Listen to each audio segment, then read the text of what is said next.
So, time to do your leg workout. Hopefully you've warmed up and you have a pair of dumbbells, an armless chair or your bench, and a resistance band or a TheraBand that you can wrap around your legs. Today would probably be the day to wear long pants. I don't have long pants on, so I'm turning off to the side a little bit so I don't flash you. Anyway, so we're gonna start with the resistance band routine in the chair or on the bench. What you do first is you take the band and put it over your thighs, double it up, and then double it again on the top. If it's a TheraBand, you just slip it on like a pair of pants. And you just hold tight, make sure that it's not over your knees, it's on your thighs. And we'll flex the foot and keep the knee at the same angle and do 10 leg lifts here. So press away with the other leg. So it's 1, 2, 3, 4, 5, 6, 7, 8, 9, 10. And then step out wide. And you want to make sure that your foot stays under your knee the whole time. 2, 3, 4, opening up at the hip, keeping the foot flexed so your shin is also working a little bit, the anterior tibialis. 10, and then we arch. So stepping over and stepping back, that's 1.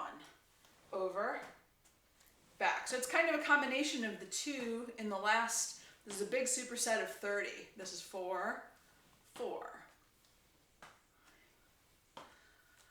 6, 7, 8. Remember to keep your posture nice and tall. 9, 10. Now the other side.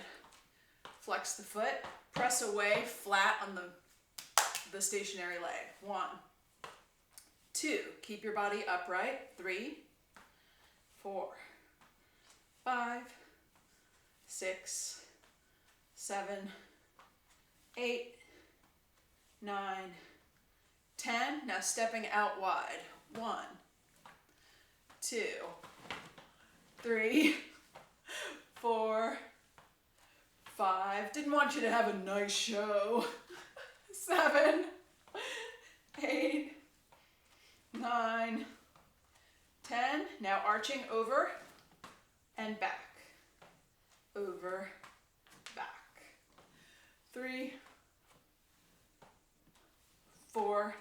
This is burning. 5, 6, 7, 8, 9, 10. All right. So while one leg was working, the other was resting. So we start over again right away. If you're not ready for that and you need to take a moment, take some water or whatever, pause me. I'm going to keep going because I'm a video. Ready? 1, 2, 3, 4, 5, 6, 7, 8, 9, 10. Step it out. 1, 2, 3, 4, 5, 6, 7, 8, 9, 10. Arching over. 1, 2, 3, 4. Big arches. 3 more. 9, 10. Switch legs. 1, 2, 3, 4, 6, 7, 8, 9, 10. Step it out. 1, 2, 3, 4, 5, 6, 7, 8, 9, 10. Arching. 1, 2, 3,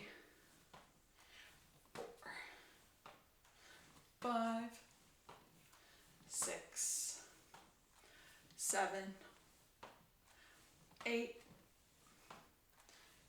One more time. Done. Woo! Okay, so we got one more of those, and then we're going to work on some deadlifts. And I'll give you a couple variations, and you can figure out which one you like best. All right, so switching legs, flex the foot.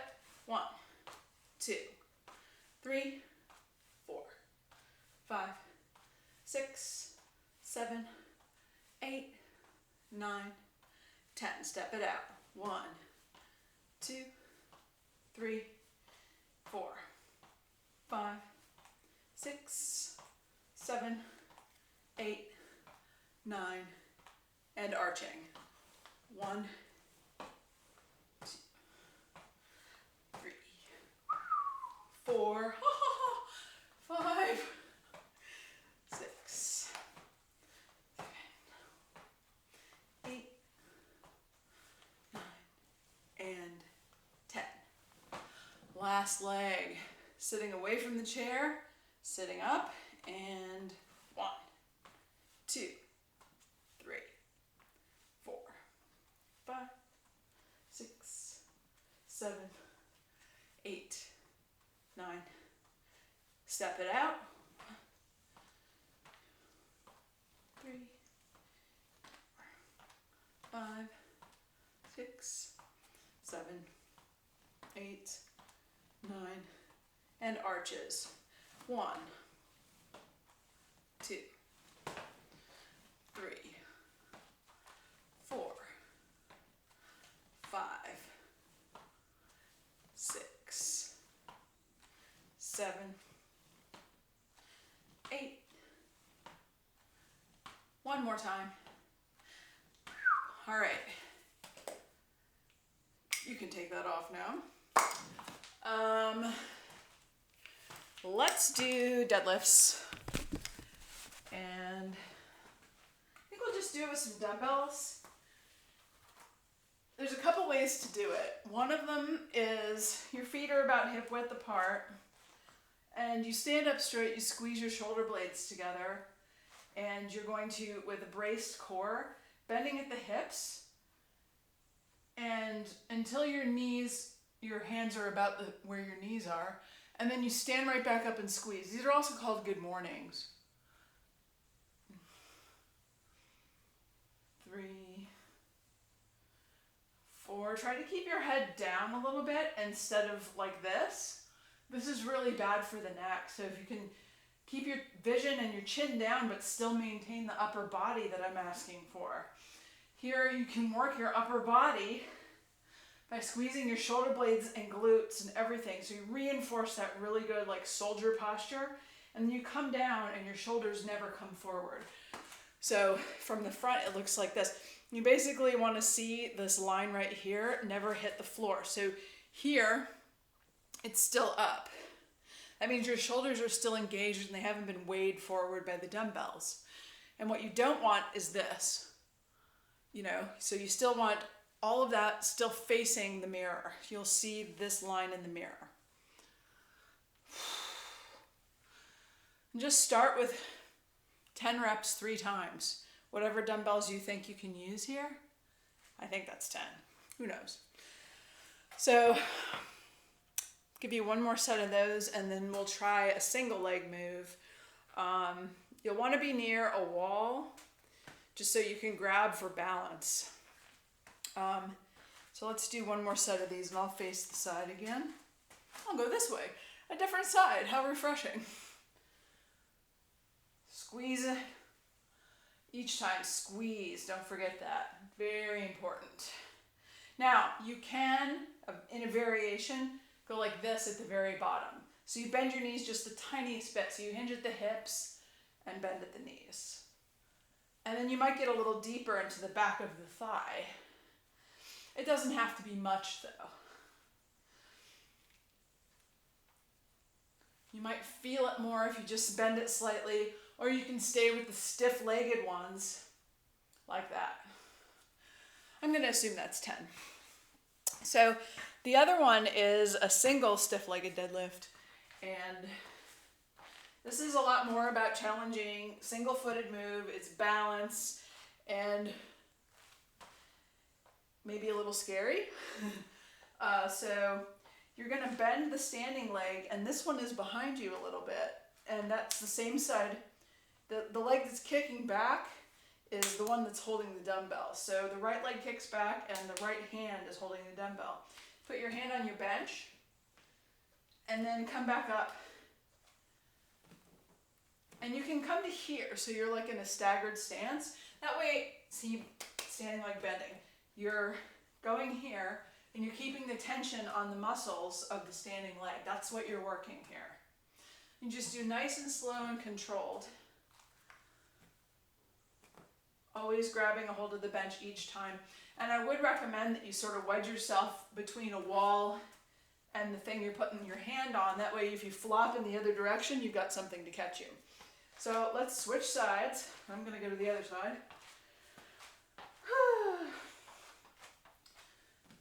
And so from this side, it looks like this.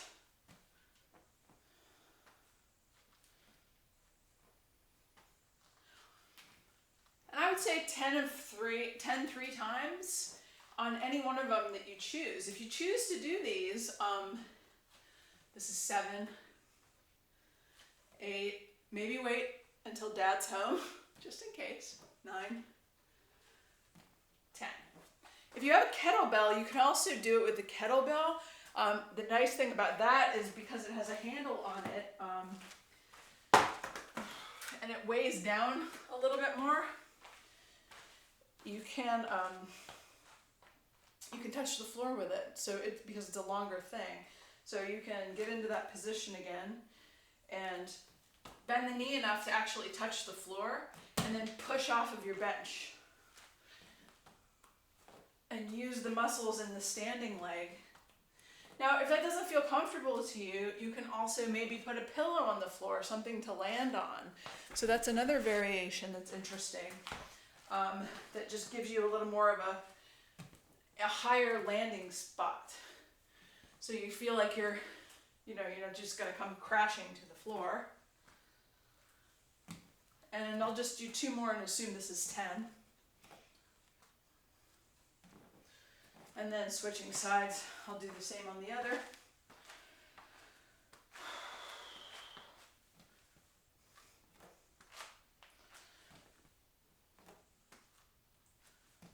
And each time, you do this staggered stance. I definitely think it feels more balanced than standing right next to each other again.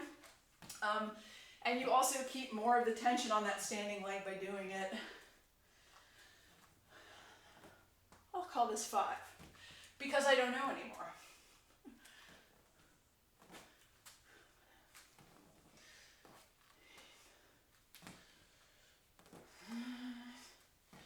And done. All right. So those to me are the deadlifts that are probably going to be most beneficial to you. I'd skip the squats for now if you're going to do everything I just mentioned. Unless they're just a warm-up. If you just do like a bunch of squats for warm-up or something. But I think the dynamic stretch routine might be better, or riding the bike, or just anything that you're moving for about 10 minutes to break up the synovial fluid. So let's do some stretching. And I'll do it seated so you can see some really good seated stretches. In an armless chair that has a back, it's best. You straighten your leg and flex your foot and hang on to this other leg that's bent and reach forward instead of down. And that will actually really stretch the hamstring really well on this straightened leg. When you go down, you tend to pull on your back more. If you go out in a translatory motion like this, you are concentrating strictly on the hamstring and the calf.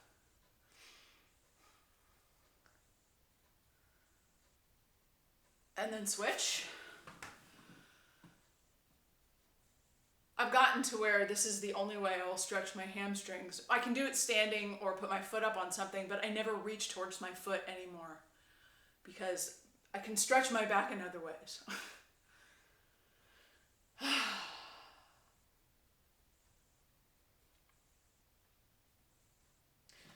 And then can do a sort of a staggered, 290-degree angles. I'm still seated on this chair.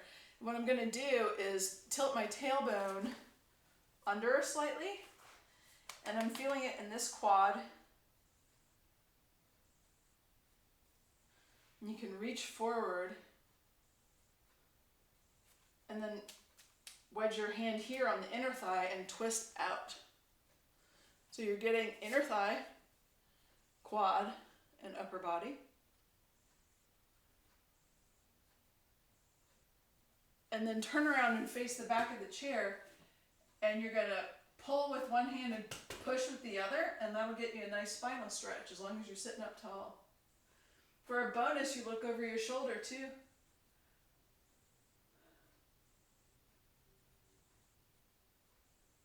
And then you go the other way.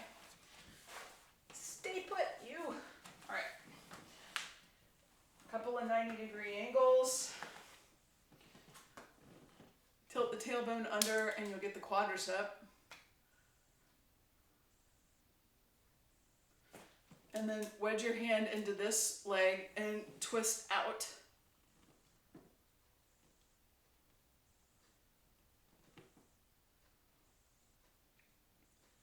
And then turn towards the back of the chair and push and pull and look over your shoulder.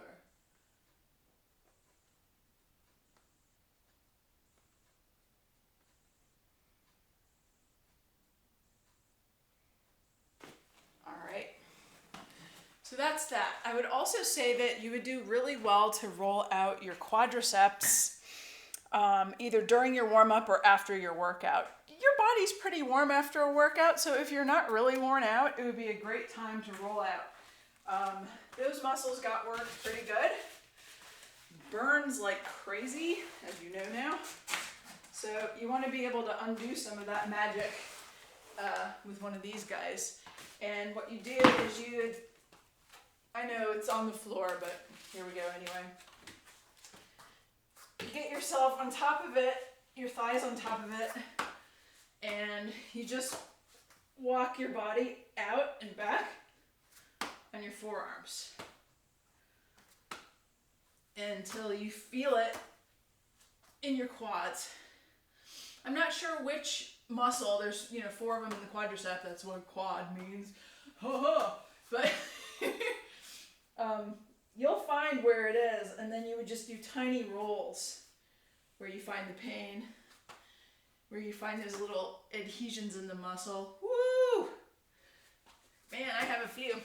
So that would be really helpful if you can do that.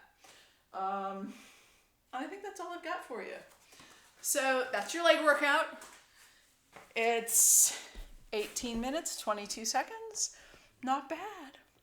Enjoy. Let me know if you have any questions.